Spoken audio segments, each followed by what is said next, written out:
Ya te oramos, Listo. Ok, vamos a orar entonces para dar inicio y luego repasamos el sílabo mientras se van sumando los demás estudiantes. Dios eterno, queremos darte gracias por darnos la oportunidad valiosa que es de reunirnos y poder estudiar tu palabra y estudiar material que se desprende de ella y crecer en nuestro conocimiento tuyo, en nuestro conocimiento de tu Hijo y en nuestra adoración hacia ti a través también del conocimiento. Ayúdanos, oh Dios, en esta tarea y este mandato que es la apologética, que tú has dejado en las manos de tu pueblo. Ayúdanos a ser diligentes y a prepararnos, a absorber todo lo que sea positivo y favorable para esta tarea. Que tu Espíritu Santo nos ilumine, nos guíe, nos instruya, oh Dios, y nos permita crecer. Para la gloria de tu nombre, para la expansión de tu reino, para tu fama, te pedimos todo esto. En el nombre de Jesús. Amén. Muy bien, entonces, el curso, como ya saben, está basado en el libro de Greg Benson que se llama Siempre Listos, y sí, está inspirado en el lema de los Boy Scouts, ¿verdad? Ellos dicen que están siempre listos, así es como debemos decir nosotros, los creyentes, cuando se trata de la tarea apologética, o como deberíamos llamarle realmente el mandamiento, el mandato apologético. Entonces, Siempre Listos es el nombre del libro. Van a ver que es un libro muy bueno, muy concreto. Los capítulos son cortos, no va a ser un gran desafío, yo creo, hacer las lecturas. Bueno, ya lo notaron para hoy, fueron como 15 páginas nada más lo que había que leer, y más o menos ese es el ritmo que vamos a llevar. Ahora sí va a haber mucha lectura. Entonces, vayamos en orden, ahí en el sílabo, generalidades, descripción del curso. En este curso haremos un estudio de la apologética presuposicional bantiviana, tal como la explica y aplica el apologista Greg Benson. Se recomienda haber llevado ambos cursos de filosofía y pensamiento cristiano, donde se enfatiza y clarifica el carácter de la antítesis que existe entre la cosmovisión bíblica y las demás cosmovisiones. Pero no es obligatorio, se recomienda, pero no es obligatorio. El libro de texto para el curso será Siempre Listos de Benson. Propósito del curso: enseñar al estudiante a cumplir su responsabilidad de defender la fe cristiana siguiendo la obra de uno de los autores más calificados para ofrecer entrenamiento e instrucción en esta área. Objetivos del curso: siguiendo las secciones del libro de texto, los objetivos del curso serán establecer una perspectiva bíblica del conocimiento bajo el señorío de Cristo, que eso es lo que vamos a dedicarnos a hacer hoy. Definir las condiciones necesarias para la tarea apologética, entender y aplicar una metodología bíblica de defensa de la fe, definir las condiciones necesarias para el éxito apologético y responder a desafíos de la apologética. Esa última parte de responder a los desafíos de la apologética es lo que nos va a tomar la segunda mitad, digamos así, del curso. Las últimas 5 clases van a ser respuestas a problemas específicos. Vamos a ver el problema del mal, el problema de los milagros, el problema de la fe, ¿verdad? Entonces, cosas que suelen ser atacadas directamente, vamos a dedicar una clase a cada una de ellas al final. Entonces, las primeras lecciones va a ser como montar todo el fundamento, ver la teoría, por decirlo así, crecer un poco nosotros en esa dirección, y ya luego vamos a entrar un poco más a la aplicación, quizá un poco más directa. La evaluación del curso: asistencia al 10%. El estudiante deberá asistir físicamente a cada clase. En caso de no presentarse, perderá el porcentaje de ese día y tendrá la obligación de ver la clase en línea y ponerse al día con los temas cubiertos y las tareas asignadas. Participación 10%.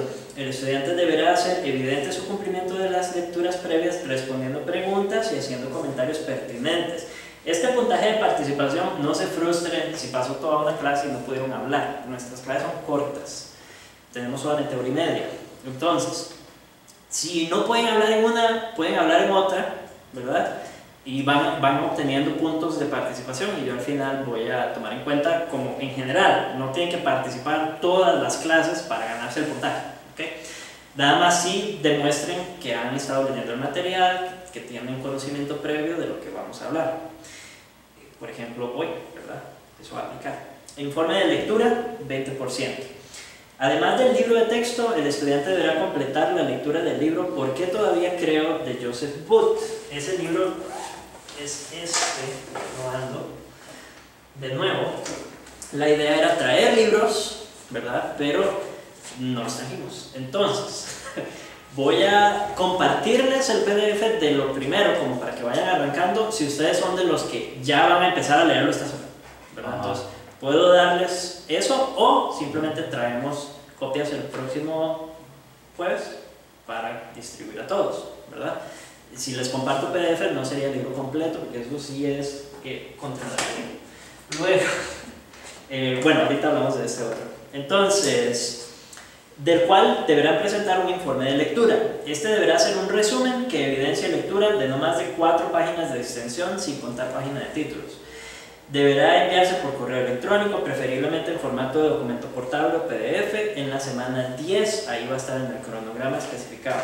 Las entregas tardías, hola. Las entregas tardías serán penalizadas y no se recibirán después de 2 días de retraso, sin excepción. Okay. Informe de lectura basado en el libro de Joe Wood, porque todavía creo.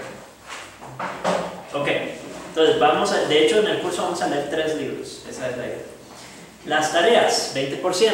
Las tareas son basadas en este libro, que vamos a ir leyendo paralelo al libro de texto. Entonces, en total, en el curso, para los que lo están llevando con crédito, es bueno aclarar eso, para los que lo están llevando con crédito son 3 libros, para los que lo están llevando como oyentes es solo 1. Entonces, con crédito van a tener el informe de lectura basado, porque todavía creo, todo lo que es trabajo en clase, todo lo que es participación basado en el libro de Greg Bansell, y las tareas basadas en este libro, que después de cada capítulo tienen una serie de preguntas. Entonces la idea es leer y hacer las preguntas. Ahora, las tareas no son para cada semana, sino que van a pasar, creo que la primera tarea se entrega en 2 semanas, luego 2 semanas después la siguiente, 2 o 3 semanas después la siguiente tarea, y así van. Ahí está en el cronograma especificado, son 5 tareas a lo largo del curso. Entonces sí, es eso, ¿verdad? Completar la lectura del libro Todo Pensamiento Cautivo de Richard Pratt y realizar las preguntas de repaso por capítulo según aparecen asignados en el cronograma del curso.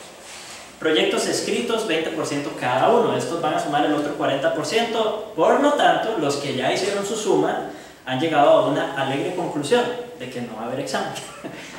Lo único que se va a evaluar, entonces van a ser estos 2 proyectos, y por eso tienen tanto peso, 20% cada uno. Primer proyecto. Escriba un diálogo entre un cristiano y un budista. Esto no es negociable. No me van a cambiar el budista por un testigo de Jehová o por un católico. No, budista. ¿Por qué budista? Porque es una de las religiones con más fuerte crecimiento ahorita en nuestro país.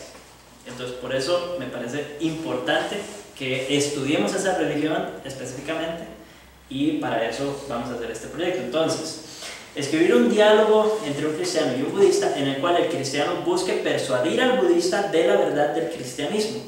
Para esto deberá utilizar recursos adicionales a las lecturas requeridas para conocer la cosmovisión budista, obviamente. Este escrito debe tener alrededor de 3.000 palabras y deberá entregarlo a más tardar el viernes de la semana 6 a medianoche. Esa es la hora final. Después de medianoche no se recibe.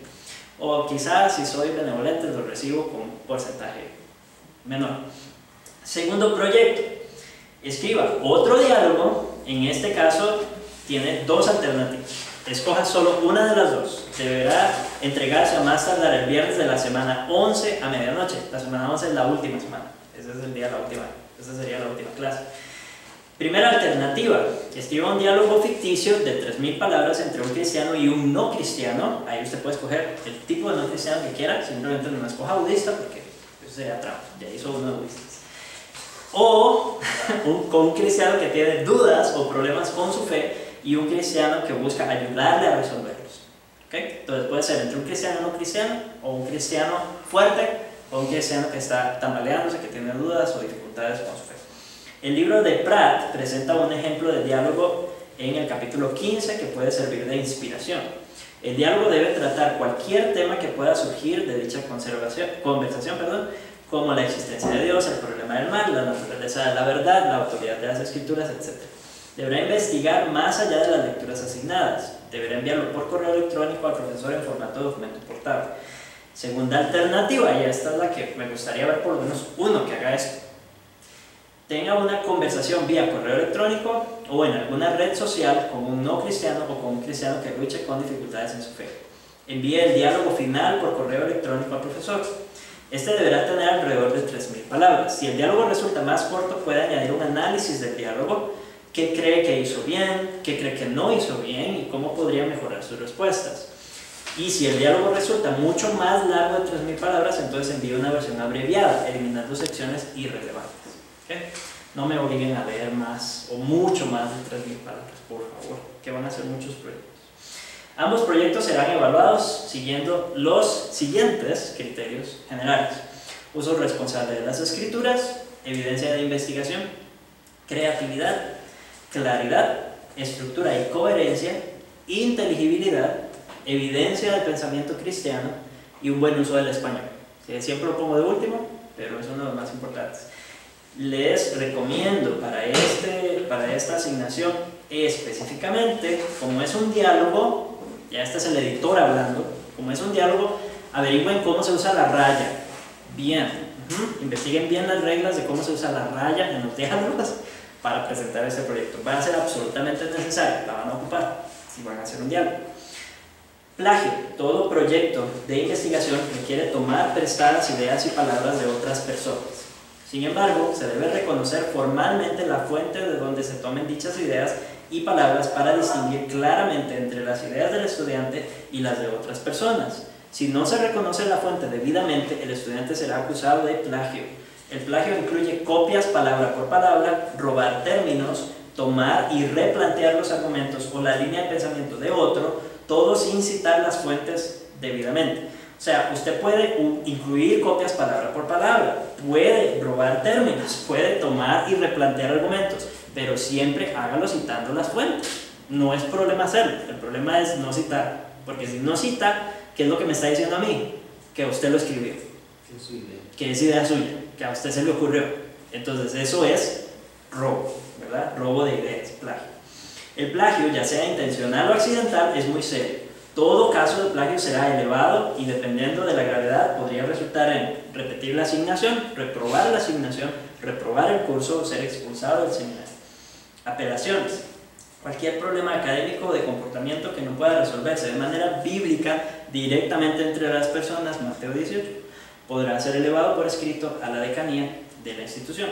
Esperamos que esto no sea necesario. Espero que este sea el párrafo más ignorado durante el curso. Información de contacto, ahí tienen la información, el correo del seminario, ese creo que casi no lo van a usar, tal vez reciban comunicación del seminario desde ese correo, pero para enviar las tareas y para comunicarse conmigo, utilicen el correo personal, por favor, porque yo no reviso el del seminario, yo no sé el que tiene acceso a ese es como general, entonces yo no tengo acceso a ese directamente. Y pueden utilizar, como siempre, el WhatsApp, ¿verdad? No tengo ningún problema con que usen el WhatsApp personal. Sin embargo, mi horario de trabajo tiende a ir desde las 7 de la mañana como hasta las 5 o 6 de la tarde. Entonces, si no contesto, a veces abro el mensaje y lo dejo en visto porque no puedo responder en ese momento, por favor, no se sienta ofendido.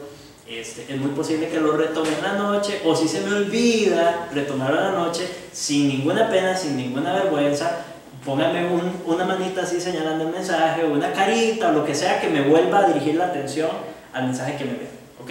Nunca voy a no responder un mensaje intencionalmente porque me caigan mal. Eso es muy raro. Entonces, si no contesto, alguna razón tendré. No teman en recordarme el mensaje. Ahora, hablando de mi memoria y de los problemas de memoria de los que saben que soy, sí. Creo que hay alguien allá afuera. Ellos creo que los canadienses dijeron que ellos sabrían. Ah, ok. Sí. Sí, se escribieron ahí en el grupo. Ah, ok, es Aldi. No, que sea que estén por allá. Ah, es que Aldi pensó que era de por allá. No, pero allá abrió de Roberto. No, Por tiene allá y sí. allá abrió. Voy a ir a ver. Ok. Dice que Ah, no bueno, tiene. gracias, María. Sí. No veo timbre, tilín, dice Aldi. Sí, hay timbre. No, pero sonó el timbre, ¿verdad? Sí, sonó, debe estar perfecto. Entonces, les decía que con respecto a mi memoria, ya algunos de ustedes saben por experiencia personal que tengo algunos problemas. Entonces, necesito que uno de ustedes se convierta en el escribano oficial y la persona que se va a encargar de recordarme a mí si ha asumido algún compromiso durante la clase. Por ejemplo, ya para hoy esa persona tendría que anotar enviar el primer capítulo o los primeros capítulos de las lecturas asignadas para que puedan ir haciendo las tareas y para que puedan ir leyendo. Y que me recuerde también pedir los libros para la próxima semana para asegurarnos de tener copias físicas tanto de este como de este otro. Ok, entonces, ¿quién quiere ser esa persona? Puede ser que no le, o sea, necesito que no le dé vergüenza fastidiarme, ¿verdad? Que esté encima mío, que me esté recordando, que me esté diciendo, vea que tiene que hacer esto, sin ninguna pena, sin ninguna vergüenza, y si lo estoy pidiendo es porque sé que lo necesito. Entonces, sin ningún recelo ahí o sin timidez. ¿Quién quiere tomar ese papel? Para ayudarme a mí y a los demás. No todos, porque sería un desastre. Entonces ahí sí me van a bombardear, ¿verdad? con ideas. Y también esa es la idea, evitar que todo el mundo empiece a mandar mensajes, ¿verdad? Recordándome cosas. Porque entonces eso sí me puede frustrar. Entonces, con una persona que se apunte, a ver, Kendall. Es que sabe que yo tengo muy mala memoria. Usted tiene mala memoria también. Dígale Andrés, ¿Vos podrías? Bueno, yo lo hago, Sí. no tengo ningún problema. El problema es que como yo lo estoy llevando como oyente, hay cosas que a mí no me van que yo no voy a tener presente, porque Sí. yo no sé lo que hacer. Es verdad. Entonces, a mí se me puede olvidar. Sí, eso es un riesgo, es cierto. Mejor Ya, alguien que lo esté llevando. Sí, sería mejor que sea alguien que sí que lo esté llevando como con crédito. Sí. Andrés, ¿usted qué tal es para estrenarlo así? En esa... No me suena. No sé. Ahí llegó elegido. Vamos a esperar entonces cuando llegue todos. Yo lo haría, pero estoy pensando en eso, de que No, que sí, a mí se tenés me razón. a mí se me van a escapar, porque son cosas que yo no voy a tener que Sí. Yo es que yo soy un poco distraído, entonces. Híjole, es que es el Es que no hacemos uno, de todos. Ok, entonces vamos a esperar a que vuelva María Julia. Si yo fuera Sí. profesor, Hagamos una votación. ¿Quiénes votan por María Julia? Sí. Cuando ella viene, le avisamos. Le avisamos que ha sido elegida. Que fue elegida. Ella qué tal es. Para estar recordando a Diego las obligaciones. Sí. Ella Ella también se está llevando tiene un mala fama. ese apunte. Los escribas tienen un mala fama. Daniel, yo creo que es el idioma. Aldi, ¿usted qué tal es de memoria? Necesito a alguien que esté llevando el curso con crédito idealmente para que me recuerde si asumo algún compromiso durante la clase de que tengo que hacerlo antes de la siguiente clase. Como traer un libro. Sí, que traer un libro, que traer copias, que lo que sea. ¿Qué dice? ¿Cómo está su memoria? Antes es bueno. ¿Cómo está? Sí, se anima. Ok, tenemos escribano entonces. Ahora, entonces, en este sentido, Aldi, ya hay tareas, ¿verdad? Que necesito que apunte, entonces acomódese y ahorita digo qué es. Muy bien, pueden observar el cronograma ahí, no lo vamos a recorrer ahorita, nada más les voy a hacer una observación rápida. Si ustedes notan, hay un salto de la semana 5 a la semana 6. Ajá. La semana 5 es 18 de febrero, la semana 6 es hasta el 4 de marzo. Ajá. Creo que, bueno, empieza el 4 de marzo, ¿verdad? Estoy poniendo la fecha del lunes. Estás poniendo. Eso iba a preguntar yo, Sí. porque la clase no. No, estoy poniendo la fecha del lunes como para señalar la semana completa, pero es el jueves. Ahora, eso lo que está ocurriendo es que yo tengo un viaje. Yo voy a salir el 18 de febrero justamente, salgo y regreso el 4 de marzo. Exactamente así. Entonces, la semana 5 va a haber un profesor aquí, cerrar la puerta por favor. Va a haber un profesor aquí que va a cubrirme esa semana, pero solamente le pedí que me cubriera una porque no me gustaría perderme yo 2 clases. Entonces, me va a cubrir la semana 5, van a tener a otro profesor. Es posible que se haga tipo conferencia, que él va a cubrir los temas que ustedes verían y tal vez se abra a otras personas que no están llevando el curso necesariamente, ¿verdad? Entonces, si se hace aquí o se hace en la iglesia, ya ahí Lester y yo estaremos comunicándonos, afinando los detalles. Pero el punto es que esa conferencia, ya sea que se dé como una clase aquí o se dé aparte, va a contar para ustedes como su clase número 5. La semana 5. Es correcto. Y la semana 6 va a ser hasta en marzo, hasta después que yo regrese. Yo regreso el 4, ese jueves tenemos clase normal. Entonces va a tener una semana de descanso. A medio curso más o menos. Y eso también quiere decir que el curso se va a correr un poco. Vamos a terminar hasta en abril, ¿verdad? Que no es lo normal, no es lo ideal, pero en este caso, pues, por circunstancias, ¿cómo se dice? Mayores. Entonces, Fuerza mayor. por fuerza mayor, gracias. Vamos a hacer ese cambio. Ok, hasta aquí con el sílabo. Observen el cuadro. Sí. Una pregunta. Sí. La semana 11 es lunes 8 de abril. ¿No afecta en nada el 11 de abril, que sería el día que tenemos que venir? Es posible que haya que correrlo, tal vez nos veamos miércoles o nos vemos viernes, o la corremos incluso, o si ya cubrimos todo, si hemos logrado avanzar, tal vez ni siquiera tengamos la última clase, que ya pasa, no prometo nada. Cuando lleguemos a ese puente, vamos a ver cómo lo cruzamos. Ahora, algo iba a decir y se me fue.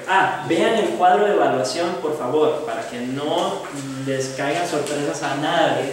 Ese cuadro de evaluación es el que uso para darle un puntaje a la tarea, así tal y como está.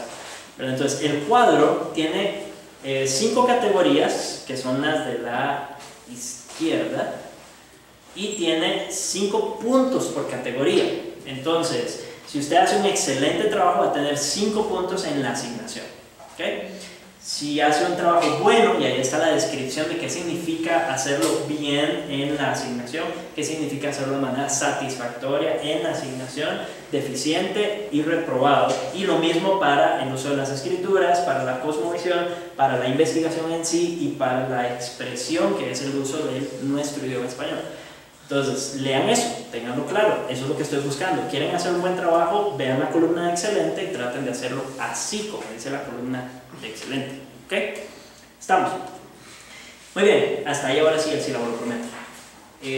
Vamos a arrancar entonces con la materia, a menos que tengan preguntas antes de pasar. ¿Sí? Le quedó una hojita por ahí, ¿verdad? Sí quedan. Perdón, ¿quién no tiene?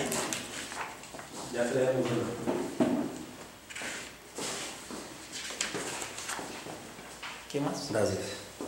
¿Hay más? No. Sí. Le entendí que la información acerca del budismo la tenemos que conseguir nosotros. Sí, correcto. Okay. Sí. Eso es parte de la investigación del trabajo. No vamos a hablar, yo creo que no vamos a hablar directamente del budismo, tal vez le demos como de codazo así, de pasada, pero no va a ser uno de los temas. Okay. Muy bien. Excelente. Ok, entonces, si no hay más preguntas, si no hay más dudas, pasemos a la materia. Y en tiempo récord, recorrimos el sílabo en menos de media hora. No, ¿qué está haciendo? ¿Qué? No escribir esa pizarra. ¿En serio? No. Sí, esa no. Sí, yo pregunté y me dijeron que iba a haber pizarra, que Pero llevaron sí las se casas. puede. Pero sí se puede. Esto es acrílico, sí se puede borrar. No sé si se Ay, puede. no tengo No tiene que... Tenemos que usar esa. ¿Y cómo vamos a usar esa? Bueno, es que habría que marcar. Ya hoy no. Sí, ya vi. Ok, entonces ahí va a poner autoridad. No voy a usar más la pizarra, está bien, una cosa menos de que pensar, no hay problema, nada más pongo mucha atención entonces, porque todo lo que escribiría, nada más lo voy a decir. Para la próxima nos acomodamos del plan. Ok, el tema que estamos viendo acerca del señorío de Cristo en el ámbito del conocimiento es un tema que se reduce a esta palabra, autoridad, a eso se resume, ¿verdad? Y como ya vimos un poco de esto en los cursos de filosofía, no nos vamos a meter muy profundamente, pero básicamente lo que distingue el pensamiento cristiano del pensamiento no cristiano, llámele como usted quiera, simplemente pongámosle así, pensamiento no cristiano, es un tema de autoridad, ante quién se rinde el cristiano y ante quién se rinde el no cristiano. En última instancia, el no cristiano tiene su fundamento en su propio razonamiento.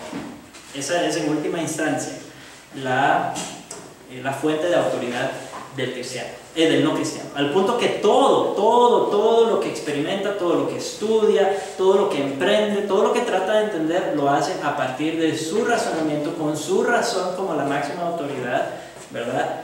Con sus irracionalidades, pero esa es su fuente de autoridad, y él se convierte en la medida de todas las cosas. El hombre es la medida de todas las cosas, ya han escuchado eso. Ahora, en el caso del cristiano, uno de los errores más comunes que se da en el tema de defender la fe es apelar a la razón, ¿cierto? Muchas veces eso es lo que hacemos. Los cristianos creen que están emprendiendo una tarea apologética bíblicamente, que lo están haciendo, que están haciendo un bien al apelar a la razón, de las otras personas. Pero al hacer eso, lo que estamos haciendo es validando su punto de partida. Estamos diciendo, sí, usted tiene la razón, la medida de todas las cosas es la razón. Entonces yo voy a tratar de presentarle el cristianismo de manera que para usted sea razonable.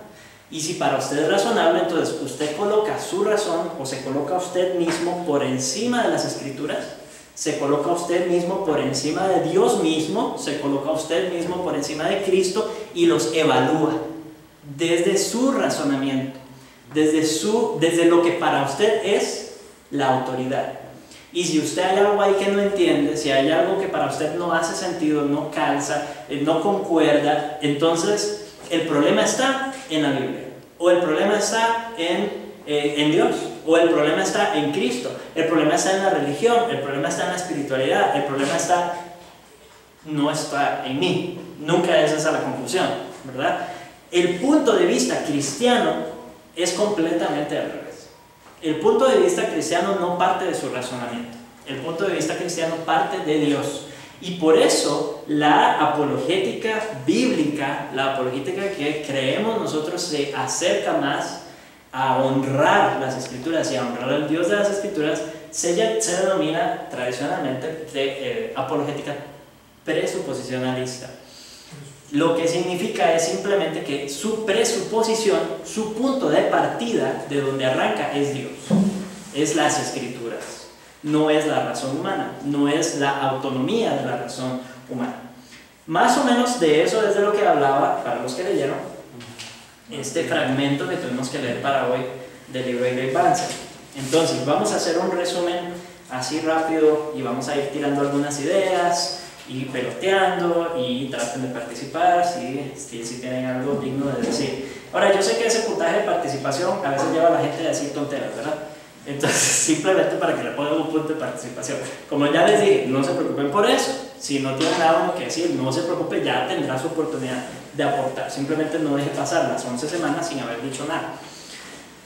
Ya cuando llega a la semana 11 si no ha dicho nada, entonces está bien, le doy permiso de decir tonteras con tal de ganarse el puntaje, pero todo que eso. Ok, entonces vamos a ver el resumen y aplicación de estos puntos que hemos estudiado. Primero, todo conocimiento está depositado en una persona, Cristo. Eso, solamente eso. Yo voy a empezar así la clase, ¿verdad? Eso es lo primero que voy a decir. La verdad no es una cosa. La verdad no es algo abstracto que nosotros tenemos que tratar de entender. La verdad no es algo que se somete a nuestra razón. La verdad es una persona. Y solamente decir eso ya es raro para los que son racionalistas y para los que quieren alabar su razón como el punto de partida. Decirles que no, que la verdad es una persona, es raro. Y de hecho decirlo entre cristianos también suena un poco extraño, pero la verdad es Cristo. Y eso es lo que nos dicen las escrituras. Cristo mismo dijo, yo soy el camino, la verdad y la vida. Y ahora, si nosotros nos ponemos a atar cabos, el hecho de saber que todas las cosas fueron creadas por medio de Él y para Él, el hecho de saber que Él sostiene todas las cosas por la palabra de su poder, todo eso nos va dando pistas como tiene todo el derecho de decir que Él es la verdad, ¿cierto? Ahora, no depende de que nosotros lo evaluemos para que sea así. El punto es este: todo conocimiento verdadero está depositado en la persona de Cristo. Por lo tanto, nuestro conocimiento tiene un carácter de criatura. Nuestro conocimiento es dependiente del conocimiento previo de Dios. Nosotros no podemos conocer cosas en el vacío. No existen evidencias, como le llaman, evidencias brutas. No existen evidencias o hechos brutos que nosotros llegamos y los examinamos y nosotros determinamos qué significan. ¿Qué significa que haya pasado esto en la historia? ¿Qué significa que haya esta ley en la naturaleza? ¿Qué significa que las palabras signifiquen esto y no aquello? Que todos los hechos de la creación son hechos interpretados, pero no son hechos interpretados por nosotros. Todos los hechos de la creación son interpretados por el Creador primero. Él es el que los hace, son hechos de Dios. Entonces, Él dice qué significan. Él dice qué significa que haya ocurrido esto, esto y esto en la historia de nuestro pequeño país, Costa Rica.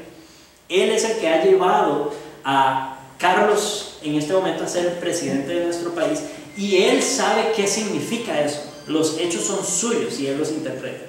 Entonces nosotros, como criaturas suyas y como dependientes de Dios en el área del conocimiento, lo único que podemos hacer es buscar al intérprete por excelencia, que es Dios mismo, tratar de entender según su palabra lo que Él está haciendo, tratar de entender según su carácter, según cómo ha llevado la historia hasta ahorita, tratar de armonizar eso en nuestra cabeza, pero no buscando colocarnos por encima de la palabra. Emilio. En la lectura de una parte que me gustó mucho, Ajá. que está en la página 10, de la inmoralidad de la neutralidad.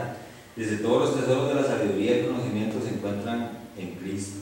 Por lo tanto, si uno tratara de llegar a la verdad, aparte del compromiso con la autoridad epistémica de Jesucristo, sería engañarnos a través de una filosofía y correcto. en huecos. Y sí, nos vamos a meter ahorita un poco más en eso, pero cualquier esfuerzo por encontrar la verdad aparte de Dios va a terminar en futilidad. No quiere decir que no va a haber conocimiento verdadero, ¿verdad? Se pueden descubrir cosas reales acerca de la ciencia, se pueden descubrir cosas reales acerca del mundo y cómo funciona el universo. El eclipse, no sé cuántos tuvieron la oportunidad de ver el eclipse del lunes, fue algo fantástico, ¿verdad?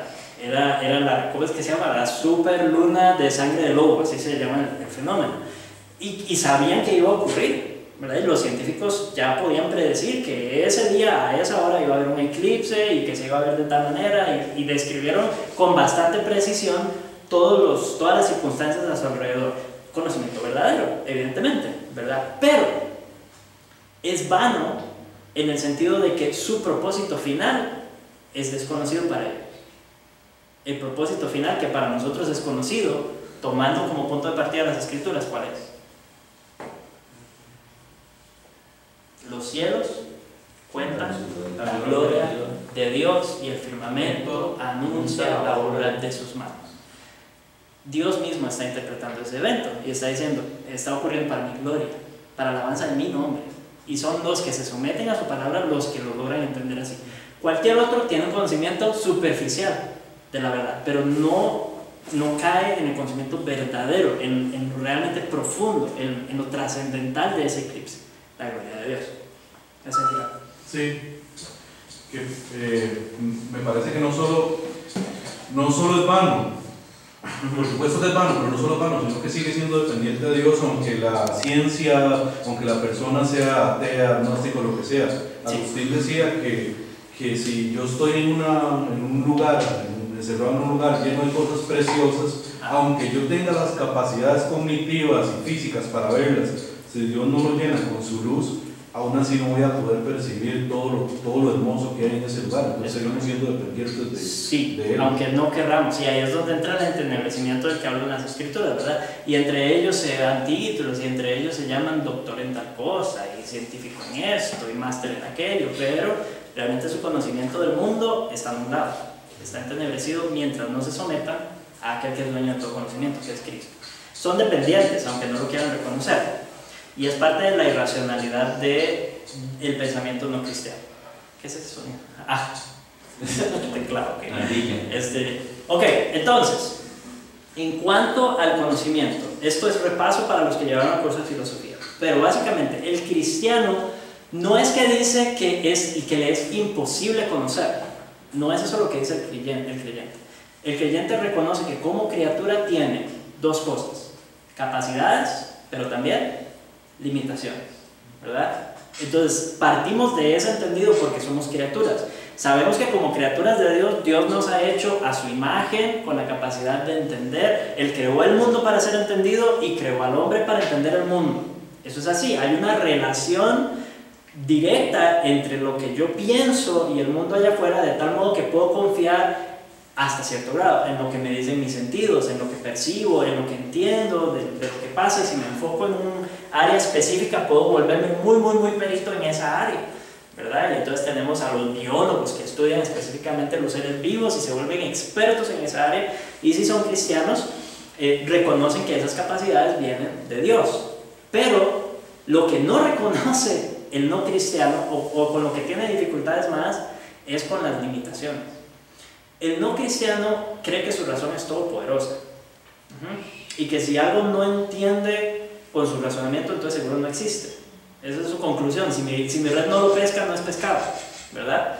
Eso es lo que asumen, pero el cristiano dice, no, yo puedo conocer este mundo porque fui creado para ello, pero también sé que hay cosas que no puedo conocer, y no tiene problemas en asumir esa posición como criatura, porque las cosas secretas pertenecen a Dios, y las que ha dado a conocer, las ha dado a conocer para nuestro provecho y para nuestros hijos, para nuestra descendencia. Todo lo que no ha dado a conocer es suyo. No quiere decir que no exista porque yo no conozca. No quiere decir que sea ilusorio, que sea una fantasía, que sea mentira, que sea inventado. No, simplemente Dios no lo ha dado a conocer. Entonces tenemos capacidades y tenemos limitaciones. En el caso del ateo o del incrédulo o del que parte de su propio razonamiento autónomo, caen en dos extremos. El primero es el que ya les decía: exalta la razón por encima de todas las cosas, de tal modo que su razón es todopoderosa y no hay nada que no pueda entender.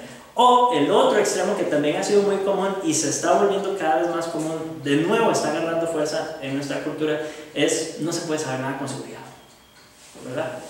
Ni siquiera nuestra razón es capaz. No se puede saber nada con seguridad. Todo es relativo, todo depende de las circunstancias, depende del lado donde se mire, ¿verdad? Y entonces se vuelve, la razón del hombre se vuelve en algo completamente inútil. Y ese estilo de vida es absolutamente irracional. De hecho, nadie vive de acuerdo a ese estilo de vida. Ellos pueden decir que no pueden saber nada con seguridad, pero cuando van al banco esperan que el cajero sepa con seguridad cuánto dinero hay en su cuenta. No espera que el cajero le diga: bueno, es que usted cree que tiene 1,5 millones de colones, pero realmente a mí, yo lo que veo son 1,500, ¿verdad?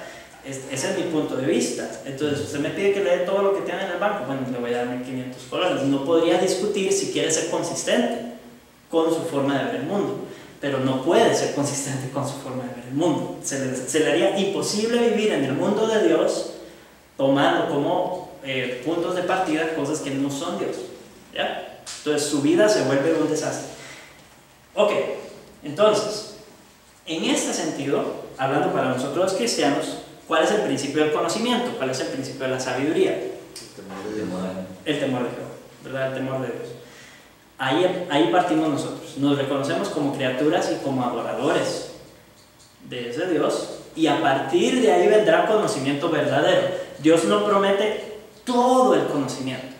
Dios no promete toda la verdad absoluta a sus criaturas, a nosotros, pero sí nos promete conocimiento verdadero, y sí nos promete sabiduría, si andamos en temor delante de mí. Lo que habla mucho Peter Young, ¿verdad? El creador y la distinción entre creador y criatura. Sí, eso es claro, es realmente claro.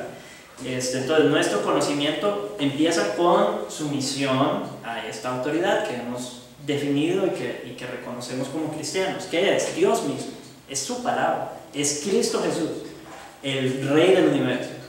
En sujeción a Él podemos empezar a entender el mundo y realmente entender profundamente. Eso tiene que ver, eso tiene que ver con la forma en que podemos entender mejor Job, de los capítulos 37, 38, 39, 40, donde Dios se presenta y empieza a hacer preguntas, pero son preguntas que no espera que Job responda. Sí, correcto. Entonces le está enseñando que aunque hay un conocimiento, porque Job conoce el caballo, conoce el pavo real, conoce el branche, no conoce todo sobre el caballo, no conoce todo sobre, ¿verdad? Sí. Y entonces lleva a Job más bien a decir él en el capítulo, creo que 39, pondré mi mano sobre mi boca y mejor me callo. No digo nada, sí, ¿verdad? Y es interesante porque al final del capítulo 42 dice que de oídas te había oído, mas ahora mis ojos te ven, y no necesariamente entendió las preguntas de Dios. Lo que lo llevó fue a entender la grandeza de Dios, digamos. Esa humillación, digamos. Y eso es importante. Yo creo que ahí hay una lección para todos los racionalistas. Y hermanos, todos nosotros tenemos un pequeño racionalista, ¿verdad? Allá adentro, que quiere entender todo, que quiere saber los propósitos de Dios, que quiere entender su plan, que quiere entender por qué permitió que esto me pasara. Entonces, si tenemos ese pequeño racionalista, ustedes estudian el libro de Job, se dan cuenta de que a Job en ningún momento, y se ha intentado encontrar, pero en ningún momento Dios le dice por qué. Nunca, no le da una razón de por qué permitió que pasara lo que pasó. él saca una conclusión muy piadosa cuando dice, antes te conocía de oída, de largo, ¿verdad? Ahora mis ojos te ven. Pero aún así, en ningún momento Dios le dice por qué, con qué propósito, con qué fin le permitió pasar por todo lo que pasó, y Job llega a un punto en el que se calla y deja de preguntar, ¿verdad? Hasta Esa es una lección para el racionalista que llevamos dentro. Aprendamos a callar donde Dios calla, ¿sí? Y a hablar solamente donde Dios habla. Y en las cosas que Él no nos explica, no nos debe una explicación tampoco. De hecho, profesor, él le hace preguntas retóricas. ¿Dónde estabas tú cuando hice las cabras? Correcto, dirigiéndolo a la grandeza, ¿verdad? Dirigiéndolo a su grandeza. Y en contraste con nuestra pequeñez también. Correcto. En el trabajo, no me da la palabra, pero voy a hablar. El trabajo, en mi trabajo, digamos, hay una profesora que compartió que ella decidió ser cristiana porque ella se crió en un hogar cristiano, pero después se apartó, y que como ella no encontraba dónde acomodarse, ella analizó todas las religiones, como lo que vos dijiste al inicio. Entonces ella puso todas las religiones, ¿verdad? Y se sentó como jueza y determinó que el cristianismo era, según su raciocinio, es la mejor religión, digamos. Sí, sí, sí. Entonces me llama la atención porque es parte de lo que estás hablando. En el mismo cristianismo, Sí. hay cristianos sin fe, digamos, son cristianos. O que inician así, Sí, ¿verdad? sí, o que inician. Sí, ahora ella puede, el Señor puede hacer la obra, ¿verdad? Pero a lo que me refiero es que está sentada ella en el trono, ¿verdad? Sí. Tendría que destronarse. Sí, correcto. Ahora, no es inválido, ¿verdad? El que haya analizado, y realmente, sí, desde nuestra posición podríamos decir, bueno, Dios en su gracia utilizó ese análisis que hizo, ¿verdad? Para traerla hacia el cristianismo, porque sí es cierto, el cristianismo tiene una consistencia bíblicamente, cuando es entendido bíblicamente, tiene una consistencia que es innegable para el más racional. Ahora, eso sin fe de nada sirve. Y yo no sé si ustedes han tenido este tipo de conversaciones, pero pueden hablar con alguien y demostrarle todas las consistencias del cristianismo, las evidencias de que la Biblia es milagrosa, de que debería ser tomada como un libro autoritativo, porque evidentemente es sobrenatural, todos los argumentos que a veces empleamos para apelar a la razón, y la otra persona puede quedar muy convencida de que lo que creemos, por lo menos lo estamos argumentando muy bien. Pero eso no quiere decir ni equivale a fe salvífica, ¿ya? Sí. Entonces, tenemos que tener esa conciencia. Primero, tratar de no hacer eso, ¿verdad? No tenemos que defender el cristianismo ante la razón de las personas, pero aún si lográramos hacerlo, aún si logramos presentar todas las evidencias racionales para el cristianismo, eso no va a garantizar que la persona va a creer. Entonces, por eso creo que el testimonio de ella puede ser válido en el sentido de que al final hubo fe, ¿verdad? Aunque analizó y sí, está sentada dentro, posiblemente tiene un gran camino de santificación por delante. Sin embargo, otros pueden hacer el mismo análisis y terminar rechazando, renegando, diciendo, no, yo no quiero saber más, no, yo no quiero escuchar más, ¿verdad? Y eso básicamente es algo que yo pensaba mientras leía las páginas. Yo sé que solo son las primeras 15, ¿verdad? Sí. Obviamente seguro se desarrolla diferente conforme avanza el libro, pero algo que yo pensaba era, o sea, se hablaba de todo esto, de la neutralidad, ¿verdad? Del pensamiento y todo esto. Pero pienso que algo que es muy importante es esto, que la incredulidad no es un problema intelectual, es un problema moral. Es correcto, eso es clave, eso es clave. La ética, hay una ética del conocimiento, ¿verdad? A veces pensamos que la acción de pensar no es algo con lo que yo puedo pecar, en el sentido de hacer ejercicios racionales, ¿verdad? Y tratar de entender el mundo, y ese tipo de ejercicio mental a veces no lo vemos como algo en lo que puedo pecar. Entonces yo peco, cuando hablo de pecado pienso en malos pensamientos, ahí sí, ¿verdad? O pienso en hacerle daño a otro, o en robar, o infringir cualquiera de los mandamientos que representan acciones muy concretas. Pero hay una ética para el conocimiento, y es de lo que estamos hablando ahorita, ¿verdad? El conocimiento no ocurre en el vacío, ni tengo yo la libertad de ejercer mi tarea de pensador como me dé la gana, por la libre o tomando como punto de partida cualquier cosa. No, la Biblia define incluso cómo debemos pensar, y cuando no pensamos en sujeción a la autoridad que es Cristo, estamos pecando en nuestro pensamiento, estamos pecando en nuestro ejercicio mental.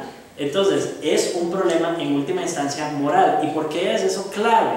Porque el llamado del Evangelio es arrepentirse primero, y esa es una de las cosas de las que tenemos que arrepentirnos. Arrepentirnos de tratar de entender el mundo quitando a Dios. De tratar de incluso defender el cristianismo cuando lo hemos hecho sin tomar en cuenta a Dios, porque decimos, no, es que tengo que ponerme en un punto neutral, como hablaba el autor, ¿verdad? Tal cosa es imposible. Por lo que les decía, solo hay dos fuentes últimas de autoridad, o la palabra de Dios o el hombre. Y en el momento que usted dice, no, voy a quitar a Dios y voy a tratar de razonar con esta persona, ¿qué estamos haciendo? Estamos validando su punto de partida. Estamos diciéndole, si tiene razón, podemos pensar sin tomar en cuenta a Dios, partamos de su razón, partamos de la razón humana autónoma. Y eso en sí, eso deshonra a Cristo como el autor y el centro del conocimiento. De hecho, eso es lo que caracteriza a todos los filósofos, su pensamiento autónomo. Sí. Filósofos no cristianos. Sí, correcto. Y algunos cristianos. Sí. Ok. Muy bien. La filosofía que no presupone la palabra de Dios es un engaño. Tenemos que tener eso claro cuando nos vamos a enfrascar en conversaciones con los creyentes. Hay luces de verdad, hay vestigios, por decirlo así, de entendimiento, porque siguen siendo criaturas hechas a imagen de Dios y reflejan su gloria aunque no quieran. Entonces hay cosas ahí que parecieran correctas, que parecieran verdaderas, pero en última instancia el problema del conocimiento autónomo es que es moral, es rebelde contra Dios, y por lo tanto lo que nos dice Pablo en Romanos, ellos ¿qué es lo que están intentando hacer? Constantemente, con injusticia quieren detener la verdad, suprimir la verdad, hundir la verdad. Hermanos, no es una cuestión accidental, no es una cuestión victimaria, no es como, ay, pobrecito es incrédulo, ay, pobrecito no sabe, ay, pobrecito no conoce. No, es una acción de rebeldía directa contra Dios. Así es como lo presentan las Escrituras, que en su entenebrecimiento ni siquiera sea capaz de entender cómo sus acciones y su pensamiento está rebelándose contra su creador. Eso es punto y aparte, ¿verdad? Porque Dios sí los entrega a sus propias necedades y Dios los entrega a su propio entenebrecimiento a tal punto de que siguen dando cosas, ¿verdad? Y hundiéndose en el fango y cada vez en tinieblas más profundas, cada vez más confundidos, cada vez más enredados, pero por ninguna circunstancia ni ningún poder humano van a doblar su rodilla ante Jesucristo. La única razón o la única manera que lo hagan es a través del Espíritu Santo y su obra en ellos. Cuando nos enfrasquemos en diálogos apologéticos, recordemos eso también, ¿verdad? Que al final es obra del Espíritu Santo. En última instancia depende de él. Pero ¿cuál es la tarea entonces? ¿Cuál es la tarea del cristiano? No es demostrarle que la fe cristiana es racional. Esa no es la tarea del cristiano cuando hace apologética. Ni tratar de convencerlo. Ni tratar de convencerlo. Lo único que puede hacer el cristiano y que debe hacer es, bueno, lo que nos dice Proverbios, ¿verdad? Primero nos dice, no responda al necio según su necedad, que es de lo que estábamos diciendo. No tome como punto de partida lo mismo que él toma como punto de partida, porque entonces de nada va a servir. Pero en el siguiente versículo específicamente nos dice, responde al necio según su necedad. Pero los propósitos son diferentes, ¿verdad? Entonces, el segundo es el que nosotros tenemos que hacer. Responderle al necio haciéndole ver que su necedad es imposible, que no se puede vivir en este mundo tomando el punto de partida que él está tomando. Demostrarle todas las flaquezas, demostrarle las inconsistencias, demostrarle ¿cómo se puede decir? ¿Cómo? La incoherencia. La incoherencia, exacto, de su cosmovisión, y a la vez presentarle como lo que la Biblia enseña es coherente, como lo que la Biblia enseña es consistente, como lo que la Biblia enseña es la verdad, simplemente con el propósito de desarmarlo. Eso es lo único, no es para convencer su razón, porque usted puede terminar de hacer eso, ¿verdad? Queda desarmada la persona y aún así no va a creer. Al final, cuando ya esté desarmada, cuando se dé cuenta de que ha estado en rebeldía, cuando se dé cuenta de que ha estado actuando o pensando en rebelión contra Dios, entonces dígale, ok, arrepiéntase y cree, ¿no? En el Evangelio, en Jesucristo. Porque de la misma manera, algo que dice Manson, de la misma manera que empezamos, así tenemos que andar ahora, ¿verdad? Citando las Escrituras. Y a lo que se refiere es que nosotros empezamos nuestro andar cristiano en sumisión, en sujeción a Cristo, reconociendo que lo necesitamos a Él, y es de esa misma manera que tenemos que andar, en sumisión a Cristo, y reconociendo que lo necesitamos a Él, reconociendo que Él es el centro del universo. Y es la única manera en la que un incrédulo va a poder entrar o va a poder abrazar la fe o va a poder arrancar en el cristianismo, sometiéndose a Cristo y reconociendo que lo necesita y reconociendo que no puede entender el mundo si no es por la luz de Cristo mismo. Entonces, al final, la tarea apologética es una tarea evangelística, pero también es una tarea testimonial, ¿verdad?, al mundo. Y por eso es importante estar preparados para presentar defensa cuando nos pidan razón.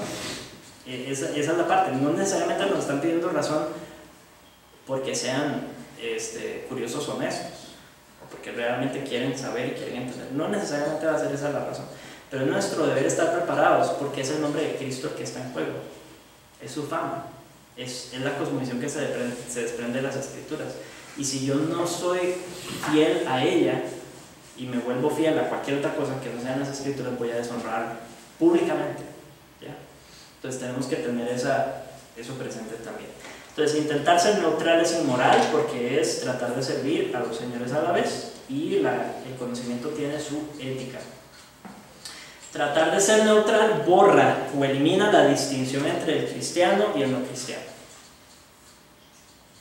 Tratar de ser neutral elimina la antítesis que hemos venido resaltando durante los cursos de filosofía. Los que no los han visto o los que no los llevaron, creo que están en línea. Entonces, si quieren, así como pasatiempo, ya, como una cosa así, hicimos un recorrido por toda la historia del pensamiento cristiano, desde los griegos hasta nuestros días, ¿verdad? Terminando con los pensadores antes de Bantil, antes de Bansen, antes de estos que sabíamos que íbamos a estudiar aquí. Pero el punto del curso completo era resaltar o marcar la antítesis que existe entre el pensamiento cristiano y el pensamiento no cristiano. Y al intentar ser neutrales, lo que hacemos es borrar esa antítesis. Como cristianos tenemos que tener claro que hay una antítesis inevitable entre la forma de pensar del cristiano y la forma de pensar del no cristiano. Inevitable. Puede verse borrosa, puede ser difícil de identificar a veces, pero es inevitable. También ignora el abismo que hay entre el hombre viejo y el hombre nuevo. Nosotros ahora hemos sido llamados a pensar diferente. Desde que somos cristianos hemos sido llamados de las tinieblas a su luz admirable. Es otra forma de entender el mundo. Para seguir con el ejemplo que daba Andrés hace un rato, una persona en un cuarto oscuro lleno de tesoros, ¿verdad?, enceguecido, entenebrecido, él puede ponerse a tantear, ¿verdad?, y decir, bueno, yo creo que esto es un arete, yo creo que esto es una cuchara, y tal vez es de oro, o tal vez es de plata, pero no tiene ni idea del valor, no conoce realmente lo que está tocando, porque está en tinieblas. Nosotros hemos sido llevados de las tinieblas a la luz, de tal modo que ahora podemos entender el mundo mejor, y es por lo tanto nuestro deber pensar diferente. No es simplemente, por eso de nuevo, la tarea de ejercer pensamiento, el acto de pensar, es un acto ético. Y podemos honrar a Cristo al hacerlo o deshonrarlo. Entonces, la tarea de pensar y de entender el mundo, cuando usted se encuentre con una de esas preguntas grandes de la vida, que de repente algo le pasó y tal vez usted no lo entiende, o efectivamente se está sentando a pensar en por qué estoy aquí, ¿verdad?, las preguntas profundas. Cuando eso pase, porque va a pasar, porque todos tenemos un filósofo adentro, cuando eso pase, su responsabilidad como cristiano es acudir a las Escrituras en busca de la respuesta. Su responsabilidad como cristiano es recordar que usted ya no piensa como los del mundo, que usted ya no piensa como usted pensaba antes de ser creyente. Ha sido renovado en su entendimiento. Ahora tiene la luz de Cristo, tiene al Espíritu Santo que le ilumina la palabra. Entonces, con su ayuda va a poder alcanzar un conocimiento más correcto. No vamos a decir conocimiento absoluto, pero un conocimiento más correcto de las grandes preguntas, ya sea de la vida en general o de su vida particular, y esos momentos en los que nos hacemos preguntas profundas. Específicamente ocurre cuando sufrimos alguna calamidad, ¿verdad?, o alguna enfermedad, o alguna pérdida de un ser querido, cualquier situación así nos lleva a preguntarnos, y esas preguntas las podemos responder o podemos enfrentarlas. Voy a ponerlo así porque a veces no vamos a hallar respuesta, pero podemos enfrentarlas a través de lo que conocemos acerca de Dios o podemos tratar de hallarle sentido a través de nuestro propio razonamiento autónomo. Como cristianos, la opción es obviamente la primera. Muy bien. Como hombres nuevos, gozamos, lo que les decía, de una mente renovada. Gozamos de compromisos renovados. Gozamos de una nueva dirección y meta. ¿Cuál es la meta del cristiano? Glorificar a Dios. Glorificar a Dios. Esa es su meta. Ahora no se trata de su reino ni de su autorrealización, ni ya no. Entonces, en la tarea de pensar y en la tarea de dialogar, seguimos buscando eso, la gloria de Dios.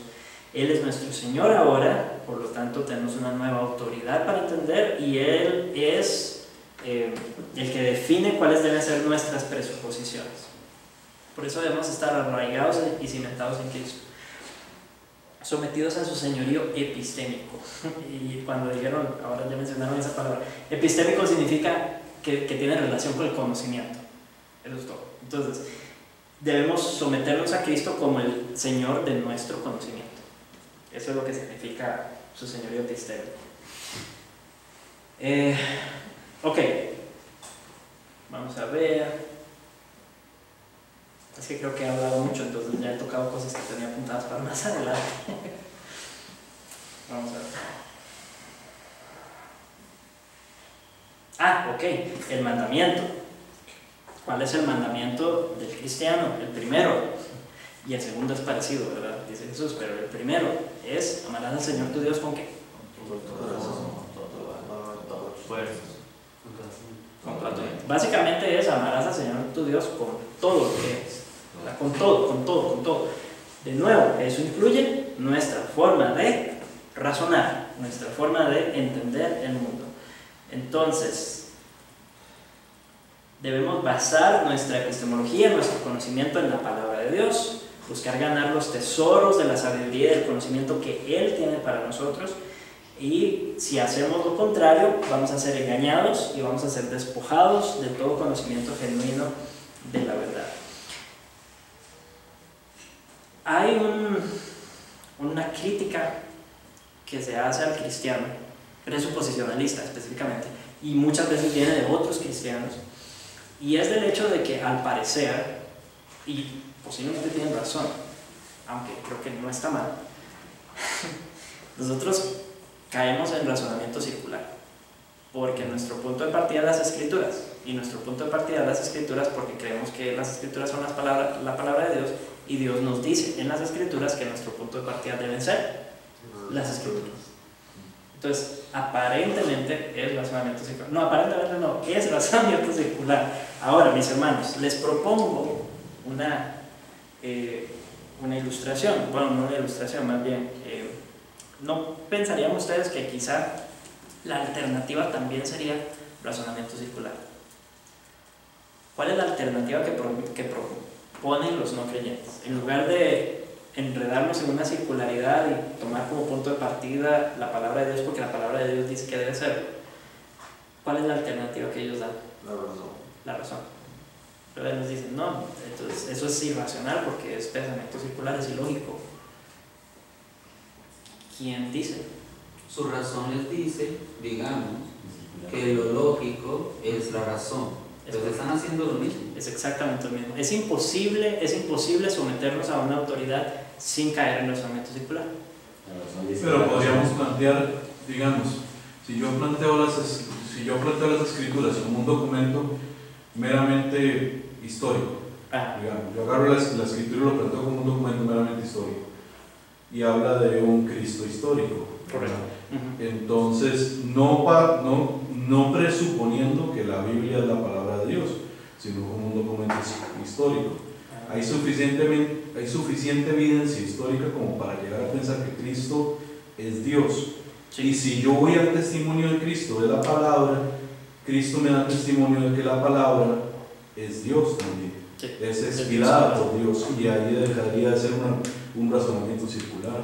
Pero si hacemos eso, el peligro es que estamos entonces tomando como punto de partida la Escritura. No, fuera del razonamiento humano, porque estaríamos diciendo, ok, partamos del hecho de que es un documento histórico.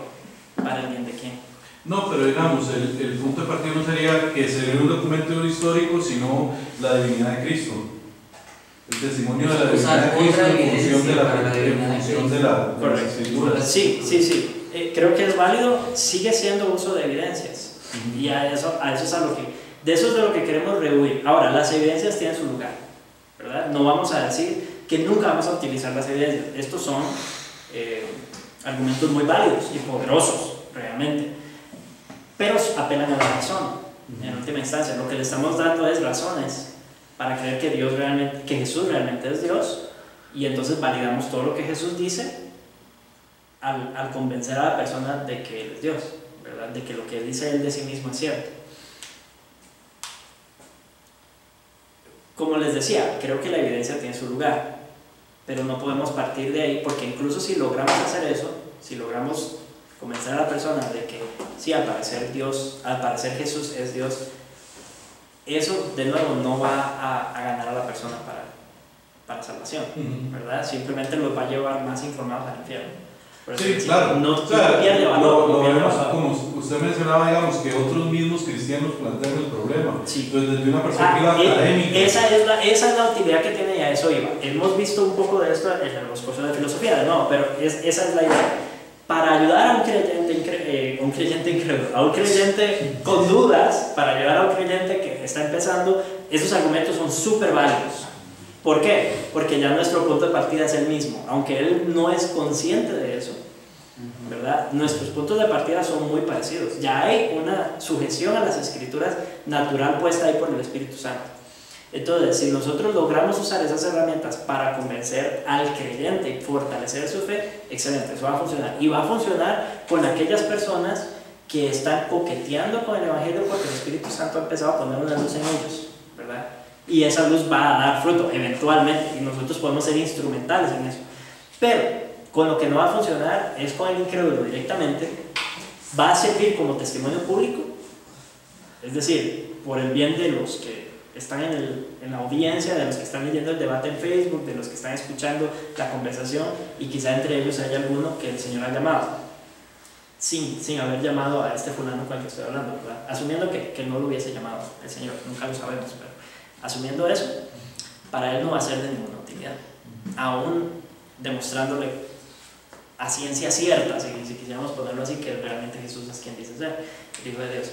Hay varios tipos de argumentos en esta dirección. En la historia del pensamiento cristiano se han dado, por ejemplo, el de la causa mayor, ¿verdad? O el primer motor, que podemos decir, bueno, es que si todo efecto tiene, ¿cómo es? Si todo efecto tiene una causa, sí. Entonces ese pensamiento no se puede llevar hasta el infinito. Tiene que haber un inicio, tiene que haber una primera causa, tiene que haber un iniciador, un primer motor. Ese argumento, si yo lo digo aquí, todos ustedes van a decir, es Dios, ¿verdad?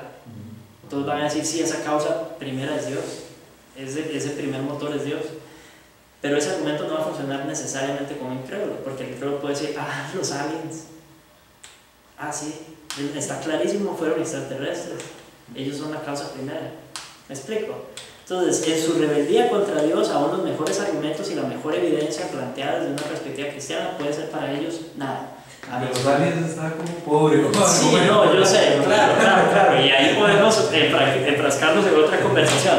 Pero eso es lo que ocurre a nivel, y hay grupos de gente en este momento que creen que la vida en la Tierra se inició por extraterrestres.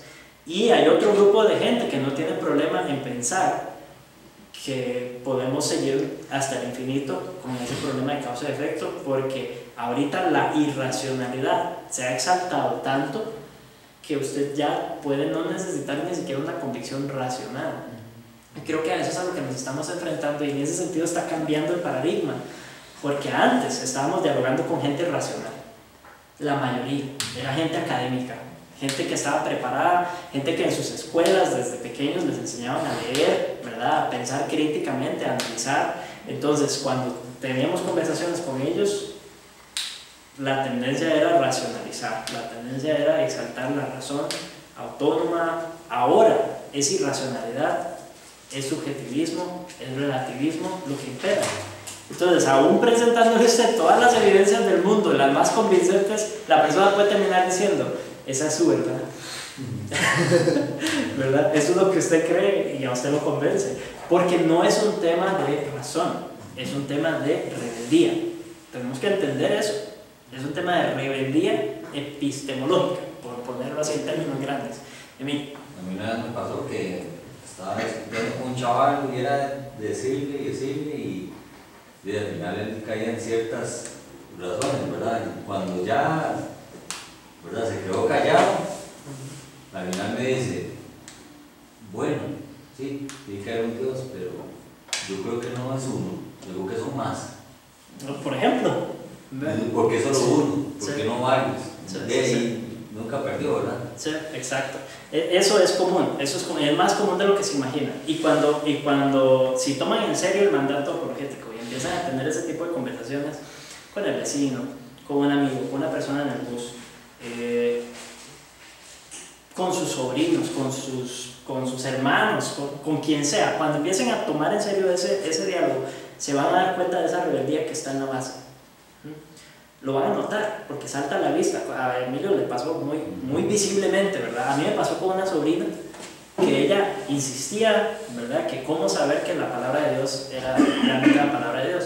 Entonces yo le dije, yo podría demostrar, en ese momento muy racionalista, yo le dije, yo podría demostrarle que la palabra de Dios, que la Biblia realmente es un libro sobrenatural, si eso es lo que usted necesita. Y ella dijo, no, la verdad es que no quiero saber. Es rebeldía. En última instancia es rebeldía contra Dios. No es un tema, por eso, ustedes pueden traer las evidencias más convincentes del mundo, que eso no garantiza. La utilidad de esas evidencias es más entre nosotros. Yo creo que pueden ser de mucha edificación para nosotros. Y un ejercicio de pensamiento también, ¿verdad? Que lo hablábamos con la pizza.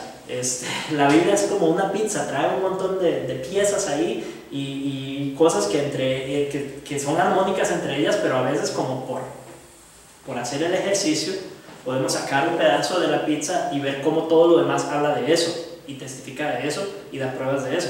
Pero eso no va a funcionar para los que queremos comer la pizza. Tengo una pregunta. Sí. Y es que creo que estoy confundido. ¿Cuál dirías vos entonces que es el propósito de una discusión apologética? En primer momento es honrar a Cristo, ¿verdad? Eso es lo primero, es lo primerísimo. Entonces, lo que buscamos es que todo lo que digamos, que todos los argumentos que usemos, vaya en miras a exaltar el señorío de Cristo, no solamente en el área de la epistemología, sino como Rey del universo, ¿verdad? Y lo que Él dice en su palabra, la palabra de Dios. Exaltar a Cristo y su palabra, si quisiéramos ponerlo así, en primer lugar. En segundo lugar, hay una cuestión de testimonio público. Puede ser directamente con la persona que estamos hablando, que nos ha demandado razón de la esperanza que tenemos. O puede ser por amor a los que están escuchando, o a los que verían la conversación después, o a los que esa persona les va a ir a contar, ay, mira, es que Andrés me dijo tal y tal cosa, ¿verdad? Y tal vez esa tercera persona, esa cuarta persona, eso era lo que necesitaba escuchar, para que el Espíritu Santo, ¿verdad? Entonces, o la misma primera persona, si tuviera, digamos, dudas legítimas. Es correcto, sí, exacto. Y entre creyentes tenemos también ese deber, porque no todos estamos en la misma página. No todos hemos avanzado igual, entonces yo tengo el deber, y ahorita que estoy hablando con personas que se están preparando para el ministerio, que ya están ejerciendo en el ministerio, yo tengo el deber de poder dar una respuesta bíblica a las grandes preguntas y a las pequeñas que me hagan, ¿verdad? Entonces, la tarea apologética es una cuestión de honra, primero, y es porque es un mandato.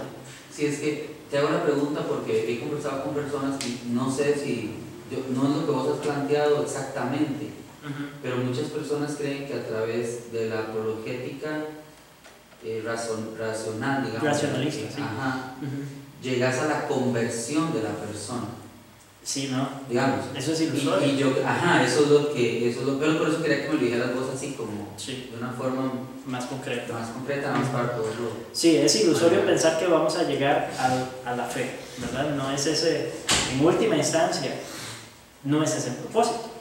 El Señor puede usar la defensa que nosotros hagamos del cristianismo para llevar a los suyos a la fe, pero nosotros no tenemos parte necesariamente en eso, ¿verdad? Nuestro deber es ser fieles a las Escrituras en toda conversación, ya sea con un incrédulo, con un creyente, ya sea con un ateo o con alguien que abraza otra religión. Nuestro deber es representar bien a Cristo y su palabra. Eso es nuestro deber. Si Él usa eso para transformar, para convertir, gloria a Dios. Y pues siempre va a ir bañado con el Evangelio todo lo que digamos, pero porque debe ser así, ¿verdad? Sí. Pienso que una de las razones principales es amor a la iglesia. El fin último de todo cristiano tiene que ser dar la gloria a Dios. Y la Biblia nos enseña que tenemos que ser adoradores en espíritu y en verdad. Y realmente la iglesia en este momento, por lo menos en Latinoamérica, que es lo que uno conoce más, Sí. está terriblemente alejado de la verdad. Totalmente. O sea, es impresionante ver cómo durante 2000 años de iglesia, la iglesia ha tenido un fundamento teológico y en la actualidad la minoría de la iglesia cree ese fundamento teológico. Correcto. Y entonces me parece que el punto apologético nos lleva a esa verdad. O sea, no podemos solo adorar a Dios con un corazón correcto, sino que tiene que ser en su verdad. Sí, yo creo que sí. Hay un llamado muy claro y para los que trabajamos en iglesias, esa deficiencia salta a la vista, ¿verdad? Salta a la vista de la gente que no entiende, que no sabe, que están diciendo una cosa y 2 segundos después están actuando completamente de manera inconsistente con lo que dicen creer.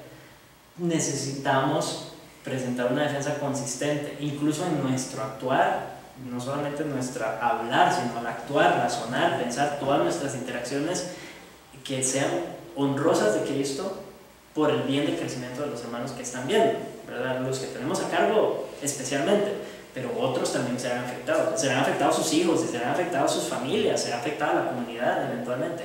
Sí, y es que digamos, perdona, es que yo estoy dando vueltas, y es que si entendemos desde esa perspectiva que vos estás diciendo, Sí. evitamos, diría yo, enfrascarnos en una frustración a la hora de hacer apologética, digamos, a la hora de defender la fe, porque digamos, vos puedes encontrar en Facebook personas, ¿verdad?, que publican y discuten, y a mí me gusta entrar siempre a leer comentarios, es muy divertido. Y hay gente que se enoja, cristianos enojados, ¿verdad? Sí. Y cristianos mentando a la madre, digamos, porque los otros no le creen, no le dan la razón, pues que no pueden dar la razón. Si el apóstol Pablo se presentó a defender la fe contra, creo que fue Agripa y ellos, ¿verdad? Y por poco me persuade de ser cristiano, y Pablo dijo, bueno, qué lástima, pero sí, para eso fue para lo que fui llamado, para testimonio ante reyes, no fue llamado para convertir a reyes, digamos. Entonces, por eso es que quería como entender, tal vez aunque sea muy feo, quería entender el norte hacia el que vas, como propio, para poderme yo montar en la carreta, porque eso es lo que, lo que quería. Es un tema, vean hermanos, al final los temas son más grandes. La apologética racionalista es en primera instancia evangelística, ¿verdad? O eso pretende ser. Apela principalmente a los eruditos, a los pensadores racionalistas, no apela tanto a los irracionales. Apela mucho a ese fundamento del punto de partida de ellos para convencerlos y eventualmente crear o lograr quizá una conversión o una profesión de fe por lo menos. Los propósitos de la apologética bíblica son mucho más profundos, mucho más profundos. Nosotros estamos haciendo apologética todos los días, en toda conversación, en toda reacción, en toda acción. Estamos haciendo apologética porque se basa, es un fundamento. Cristo es el fundamento, sí, es el fundamento epistemológico, pero no es solamente el fundamento epistemológico. Él es mi rey que me dice cómo debo actuar, ¿verdad? También. Entonces, y dirige mis sentimientos, dirige mis reacciones, mis actitudes, va formando a Cristo, se va formando Él en mí, su carácter, ¿verdad? Como el ser humano perfecto. Eso es lo que Él está haciendo en mí. Entonces tengo que entender mi tarea apologética como una cuestión de gloria y honra a Cristo. María Julia. Sí, ayer estábamos leyendo mi esposo y yo lo que nos tocaba leer y empezamos a discutir precisamente de esto. Yo soy una de las que le cuesta quedarse callados y veo que algo está incorrecto, entonces me decía, pero usted está diciendo que está incorrecto, y yo, bueno, pero yo porque me baso en la Biblia. Entonces, bíblicamente está incorrecto. Con cristianos a veces, pero no puedo quedarme callada. Pero precisamente yo le decía a él, es que es algo de testimonio. No estoy tratando de convencer, pero sí necesito decir lo que sé, ¿verdad? Sí, y nos falta esa osadía por culpa del relativismo al que estamos acostumbrados. Sí, yo le decía a Luis, es increíble, pero hay cristianos, muchos cristianos que están entrando, cayendo un poco en esa, ¿qué hablamos? Como en el relativismo entrando intentando ser neutrales. Entrando a ser un poco neutrales, pero, ay, un poquitito, no importa, no hay que ser tan, es que el amor de Dios, es que... Y eso para mí es algo que ya yo no tolero, no lo tolero. El amor al prójimo es un argumento válido cuando no está por encima del amor a Dios y su palabra, ¿verdad? Ese es primero, por eso dijo que ese era el primer mandamiento. José, no, que bueno, sí, se está hablando de la defensa de la fe, pero en el diario cotidiano nuestro, o sea, lo que es cotidiano, no se topa con cristianos ya muy relativistas y muy neutrales. Sí. A mí me ha tocado sostener conversaciones con hermanos, y yo no dudo la fe de ellos, pero están tan confundidos, como dice la hermana, que se hacen muy neutrales, y ahí es donde uno tiene que meter el bisturí y decir, no, un momento, lo que dice la palabra de Dios, lo que dice la Biblia, lo que usted cree. Vean, hermanos, cuando estamos hablando con cristianos tenemos que ser conscientes de eso, y por favor tengan esto muy presente, porque las almas de ellos están en sus manos como pastores. Sí. No todos están en la misma página que usted. No todos están, y posiblemente no estarán, y usted posiblemente va a lidiar toda su vida pastoral con aquella viejita majadera que no logra entender cómo vivir el cristianismo, y no quiere decir que no sea salva, y cuando esté en el cielo va a estar cantándole a Dios junto con usted y por fin va a entender todo lo que usted trató de decirle. Pero sea consciente de eso, sea consciente de que el proceso de santificación no está en sus manos. El proceso de santificación no lo dirige usted, lo dirige el Espíritu Santo, y el Espíritu Santo lidia con cada cual a como Él quiere, y da los dones a como Él quiere, y hace avanzar a como Él quiere, y a quien quiere lo frena incluso, y puede que esa persona esté incluso pasando por una disciplina por parte de Dios en el que Dios le ha dicho, ok, bueno, y lo abandona en su entenebrecimiento sin que pierda su salvación. Dios puede estarlo disciplinando. Entonces usted tiene que ser consciente de todos esos escenarios. Yo sé que es una carga enorme para los pastores, pero tienen que ser conscientes de los escenarios, no eliminar a las personas como, no, es que usted no es creyente porque no entiende eso. No necesariamente, ¿verdad? No podemos tomar eso como punto de partida. Perdón, Emilio iba a decir algo. Bueno, ¿qué va a decir Emilio? No, yo tengo un testimonio de lo que no se debe hacer.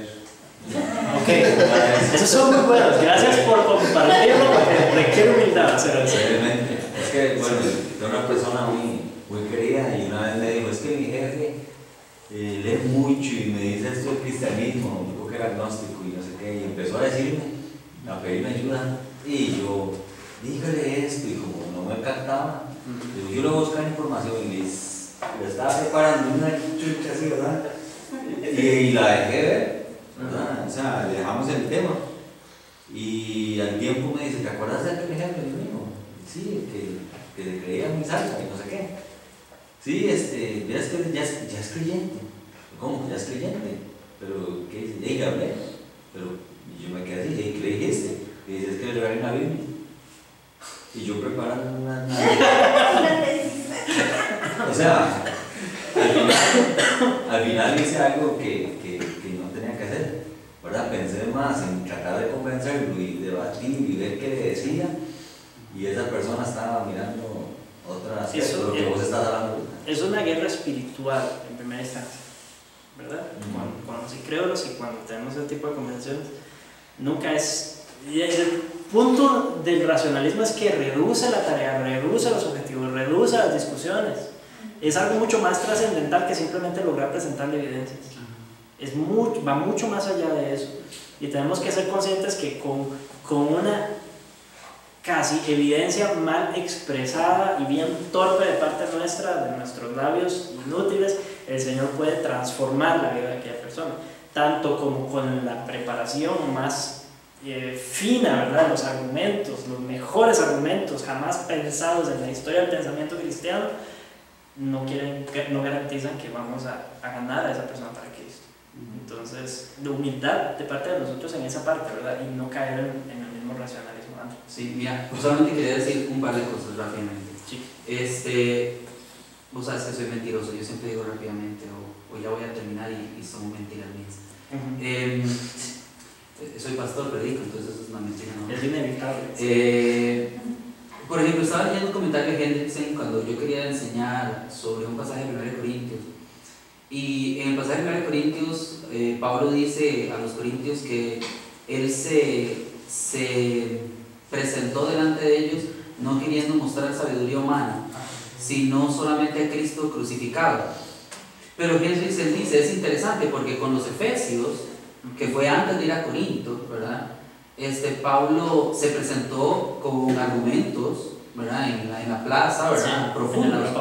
Sí, y bueno, profundos, o sea, los argumentos de Pablo en Efesios son increíbles, ¿verdad? Pero después dice Pablo, pero a los corintios me presenté de una forma sencilla y solamente les hablé de Cristo crucificado, una cosa así.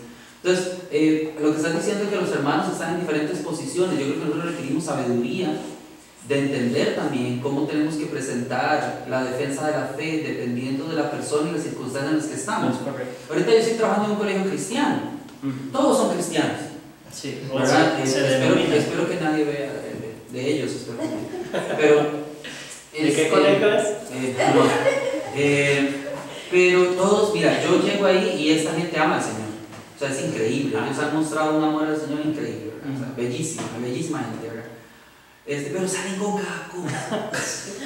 La iglesia. Emocionales y agarran a veces unos pasajes. Hasta él me vuelve a ver y yo digo, Señor, me rasgo las vestiduras. ¿Verdad? Pero son hermanos, aman al Señor y Dios en su momento les irá enseñando poco a poco, ¿verdad? Entonces, yo no voy a ponerme a pelear con ellos.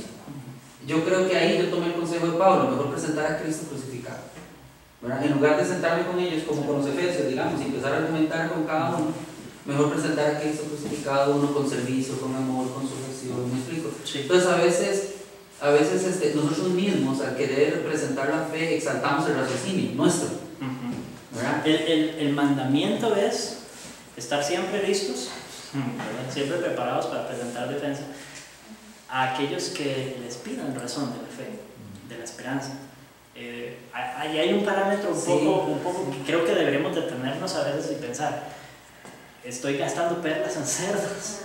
Eso es una posibilidad. Ahora, si hay un llamado a honrar a Cristo, Sí, pues. entonces eso impera. Pero lo que dice Andrés completamente cierto, con sabiduría. Con sabiduría, no todo lo que nosotros querramos decir, la gente lo va a querer escuchar o necesita escucharlo o va a servir de algo que lo escuche. ¿Cómo se ve eso? Es muy difícil de definir, muy difícil de poner parámetros y decir, la fórmula es esta. Pero yo creo que conforme vamos avanzando va a haber una sección en la que vamos a hablar de las circunstancias ideales que deben darse para la tarea apologética. Entonces, conforme vamos avanzando en el curso, no hoy porque hoy ya se nos está terminando el tiempo. Andrés. Sí, yo creo que es importante que eso que decía Andrés. Eso que decía Andrés, yo creo que es muy importante entender que nuestro conocimiento debe ir de la mano con un profundo convencimiento de que lo único que diferencia a esa persona de mí es la gracia de Dios. Es correcto.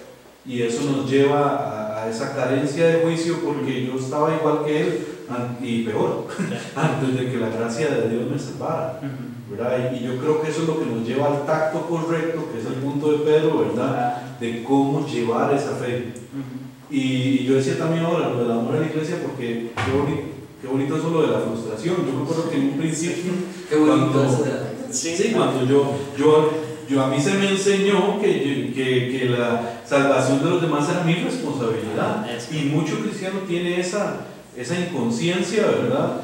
Porque salvado es Cristo, no soy yo. Sí. Es una carga autoimpuesta, ¿verdad? Y entre más pronto nos libremos, más efectivos vamos a ser en nuestro ministerio, en la tarea o mandamiento. Voy a dejar de usar tarea, en el mandamiento apologético vamos a ser mucho más efectivos también. Perdona, Entonces, es que me interrumpiste. sí, perdón. Iba a decir otra cosa. Okay. No, perdón. Es que tenía otra idea, porque ahorita estaba diciendo ella lo de que a veces uno, ¿verdad?, quiere explotar. Sí. Y es que iba a mencionar lo mismo con Corintios, porque fue lo que hablamos, lo que te mencioné, iba hacia eso también. Interesantemente, para Pablo los corintios son hermanos en la fe.